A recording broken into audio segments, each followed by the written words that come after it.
అంబేద్కర్ సేనలో అంటే ఇప్పుడు నిరసన, ధర్నా, రాస్తారోక, రోడ్డు ముట్టడి, నల్లబెర్జీలతో నిరసన చేయొచ్చా? చేయొచ్చు, 100% చేయొచ్చు. ఇది చట్టబద్ధమైన కార్యక్రమం కాదు.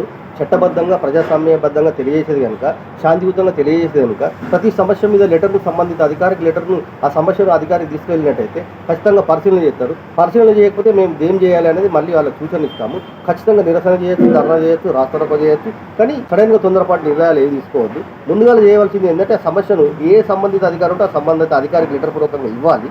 తర్వాత పై అధికారికి ఇవ్వాలి.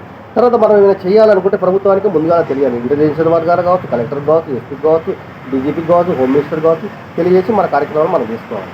పోలీసుల డ్యూటీ పోలీసులు చేసుకుంటారు, ప్రభుత్వం డ్యూటీ ప్రభుత్వం చేసుకుంటుంది. కనుక మన బాధ్యత ఎంతవరకు ఉన్నది, మనం ఎలా నడుచుకోవాలనేది మనం తెలుసుకొని వ్యవహరించి ముందుకెళ్ళాలి. ఎందుకంటే కుట్ర రాజకీయాల వ్యవస్థలో తప్పుడు కేసులు పెట్టించవచ్చు, కొట్టించవచ్చు, తిట్టించవచ్చు. ఆ శక్తి ఆ రాజకీయ పవర్కు ఉంది. కనుక మనము జాగ్రత్తగా వెళ్ళడానికి ప్రయత్నం చేస్తే మేము సూచనలు ఇస్తాము, సలహాలు ఇస్తాము.